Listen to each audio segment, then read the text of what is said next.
Hello and welcome to another Game Nexus arcade video. Today we're going to be taking a look at, if you can see on the screen here, Air Trix, released on the Sega Hikaru arcade hardware. And as you can see right now, there's our Hikaru board here. And of course the JVS power supply. That Triforce isn't being used, it's just kind of sitting off to the side. And if you can see on the coffee table here, I have my OpenJVS arcade cabinet, which is emulating the I/O board. And then I'm just playing the game with this Xbox 360 controller. And let me get into the screen here really quick, and I'll just kind of show you a couple of things here really quick. If I go into game test mode, and then I go into the settings here, the important thing is if you're going to be playing this game and you don't exactly have a standard setup, you have to go into calibration, and then you have to go into volume calibration, and whatever is working as the moving the board, like your analog sticks, you have to move them around in the volume calibration. So notice how here it has 00FF, so it basically thinks that the potentiometer in the board is actually working right, because otherwise what will happen is you'll go to start the game, and the board will never unlock. So I'll be going like this, and the character will not move. So the game never unlocks the board. But you'll see here there's the web ranking is on, the tutorial is first, and the English only as the language. Those are the only game assignments. You can have score attack first or tutorial first. All that really does is that tutorial is where the cursor defaultly starts on. Other than that, it's nothing amazing. And English is defaultly set because I'm using the my system is in USA mode. But let me just go ahead and get out of this, and we will go ahead and get into some Air Trix. And what I'm going to do is I'm just going to show you my first few plays in this game. I'm going to be playing this a bit more and probably release like some more skilled play later. Because, you know, playing a game with a controller like this that you're supposed to be standing on a board is not exactly standard, but I figured, let me show you some actual gameplay of Air Trix on an actual Hikaru board without any possible emulation glitches that you might see. So let's go ahead and get out of this, and we'll get right into some Air Trix.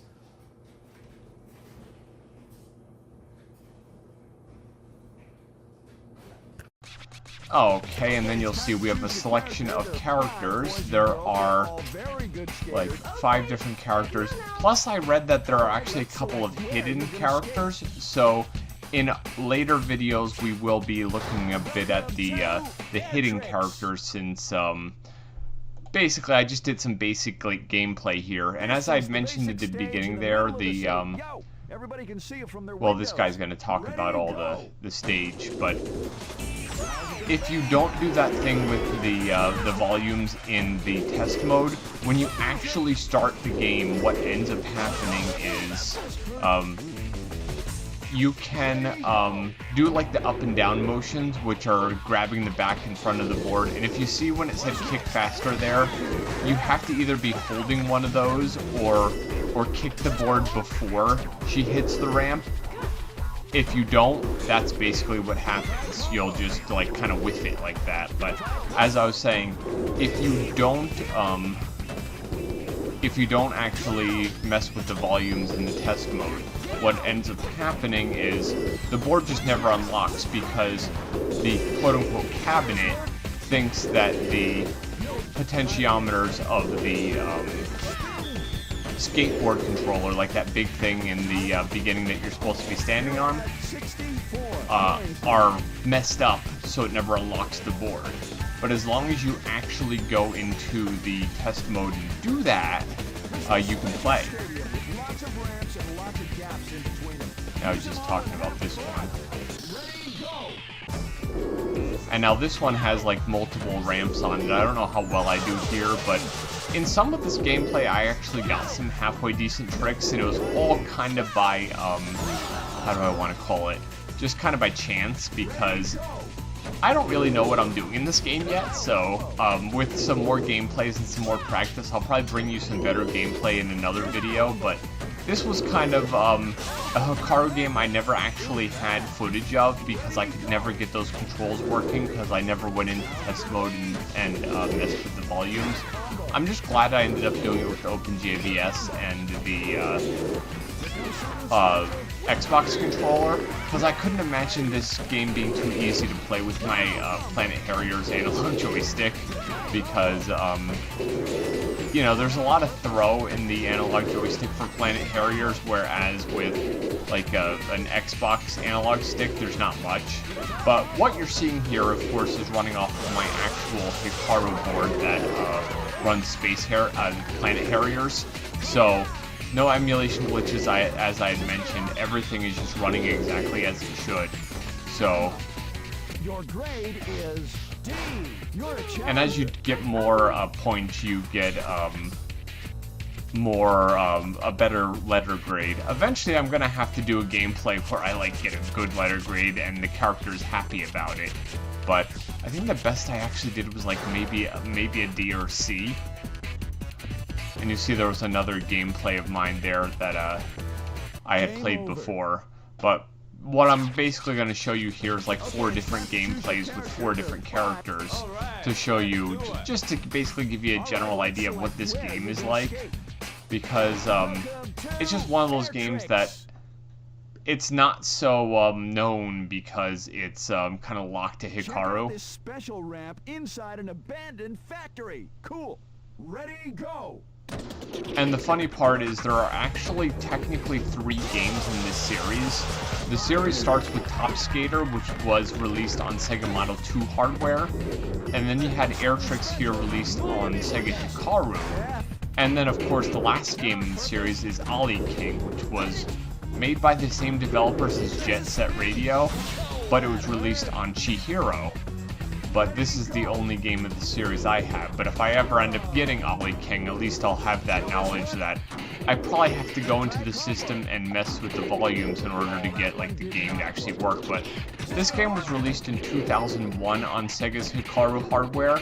It was developed by Hitmaker and published by Sega, of course. Which a lot of the games of this time were developed by an outside development house and then Sega just published them. Kind of like how Planet Harriers was developed by Amusement Vision but published by Sega. And then you see these are the coins you get for this. And then it'll take me to this next crazy ramp area. And the guy's going to talk about the ramps. Rampage that Tony's dad made 30 years ago. Watch out for the steel surface of the ramp. Now I could remember when I first played this place, and he's like, this was made by Tony's dad. I was thinking he meant like Tony Hawk, but the little kid with the helmet, he's Tony.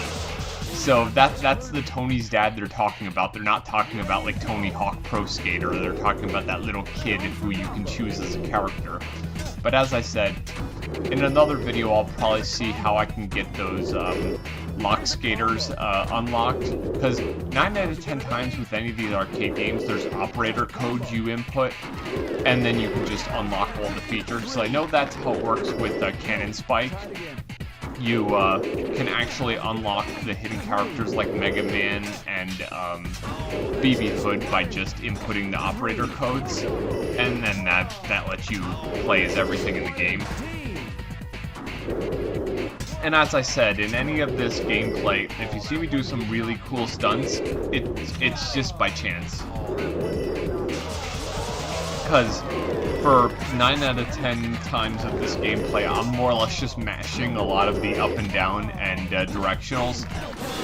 I kind of got a hang of it at this point where you'll see me doing a couple of combinations. Let's see how I actually did. I only got a D here. And as you can see, the character is still kind of mad. But I'm guessing they're only happy if it's like a C, A, or B. Or maybe if they like do what Final Fantasy did, where there's like S ranking too. But yeah, I can definitely say, like, if you're seeing this gameplay and thinking this looks pretty cool, it's a pretty fun game to play from what I've played so far. But it's kind of one of those, yeah, speaking of Tony, there's Tony. That's the Tony's dad. But as I was saying, it seems like a pretty fun game from what I've experienced. You're seeing like some of the gameplay that I've played, not all of it. This is the basic stage in And the he's middle going to of the talk city. about this. Yo, everybody can see it from their windows. Ready, go. But the basic gist of this is you have like 3 or 4 different courses here that you can try to do a lot of stunts on, get more coins, get a higher ranking. And when this game was like really in its heyday, you could even go on the website. Like I enabled the internet rankings, and it actually shows the go on this website and use your code to actually get your ranking. That can't be done anymore because I'm sure they probably took that off like a long time ago. But I wouldn't doubt it. Like back in like a few years after this came out, you could put your ranking online. You'd be like, "Ooh, look, I got like an Ultra S ranking, and I'm like the best skateboarder guy ever," you know. But that's probably long gone at this point because this game was released in 2001, and at the time of this recording, it's 2025. They wouldn't keep it on for 24 years. But now here's the next little stadium with all these little bowls in it. This is the special stadium with lots of ramps and lots of gaps in between them. Use them all and have fun. Ready, go. I really should have taken Tony to that one that the guy mentions, Tony's dad, because that would have been kind of cool to see if like he said something different because you are Tony, and maybe that would be like, well, this is the one that your dad made, so that would have been kind of cool. But yeah, he's the only character in the whole game who actually wears a helmet. That's actually kind of funny if you ask me. You would think they would have all the characters wearing helmets and like knee pads and elbow pads to like convince kids that when you're doing extreme sports you should be protected. But I guess only Tony here is made to do that stuff by his parents, whereas the other kids don't care. But yeah, I guess they really aren't trying to get kids to be safe, but yeah, it's alright. I've played a little bit of Top Skater, like I played that in arcades a bit, but I never was that great at it. But I can recall Top Skater, as opposed to like this game where you're just like in half pipes, it would have like some courses where you could really like jump over obstacles and stuff, so that's one of those games I'm gonna have to get one of these days and try it out. And as you'll see, I got a D again, and as you can see, Tony isn't so happy there. And now the way that it makes you do the thing is the side directionals, which were reversed on my controller. It was like the buttons were left and right, but the one on the left was right and the one on the right was left, so I kind of had to figure that out. But yeah, there's the password ranking. You would go on Air Trix website and upload your high score. I doubt there'd be too many people who'd want to upload a D ranking and be like, look, yo everyone, look at my cool skateboarding tricks. Okay, it's time to choose your character. Okay, and this will be the last Who's it gonna be? gameplay I do in this video. Just, as I said, just to give you a general idea of what everything looks like here. Where you're gonna skate. Welcome to Air Trix. And now we're starting in the factory. I think this is the one where he mentions Tony's dad. Check out this special ramp inside an abandoned factory. Cool. Ready, go. And my initial thought when I couldn't get the board unlocked was maybe I had to be pushing on the front or back of the board because then the game would be thinking you're standing on it. And I can remember I kept doing all kinds of things to get the game to actually think I'm like on the controls, but nothing would work. And the funny part is when I made this video, I was actually thinking of making another video on the Hikaru board, not this game. And I just happened to go into the settings and mess with the volumes a little bit. And that was basically what did it, is the system just needed the game's controls calibrated, and then you can play because it knows the potentiometers in the skateboard are okay, and it unlocks the board. Otherwise it thinks the controls have messed up and the operator needs to service that skateboard controller. But you can see you can get a lot of moves off really quickly and do those combinations. So eventually I'm gonna get like the two axis on different analog sticks and therefore be able to do the stunts a bit easier. Legendary rampage that Tony's dad made 30 years ago. Watch out for the steel surface of the ramp. Okay, and this is going to be our last stage in this gameplay. If you've made it this far in this video, but yeah. But all I can say is so far from what I've played, which you've seen like 75% of what I played the day that I got this working, it's a pretty fun game, and I'm gonna just have to give it more time and take a look at those like hidden characters, which I'm sure, as I said, operator codes will unlock. But if you ever have a chance to play Air Trix, like if you see it anywhere, I would recommend this game. It probably is a lot more fun on a proper controller, which I will be looking into controllers I can connect to OpenJVS and kind of see if I can get the same like movement. I know somebody had already told me that the Tony Hawk Ride board for Xbox 360 for some reason didn't work because it read the controls very strangely. But I might try some other alternative options and see if they'd work, and maybe see if we can get this game a little bit closer to what it should be. But yeah, definitely give this game a try if you can. I don't know how well emulated it is, because I know Hikaru has like major problems in most emulators, but it's definitely a fun game to play, and I'd imagine it'd be even more fun on an actual skateboard controller. But as I said, I'll be back with another video at some point that'll show this game a bit better when like I get a little better at it and I get a bit more practice. But I figured I'd just show you some basic gameplay and show you what the game looks like running on real hardware. And yeah, definitely give a try to Air Trix if you have that chance. Well, this has been another Game Nexus Arcade video, and I shall see you later. Bye. Game over.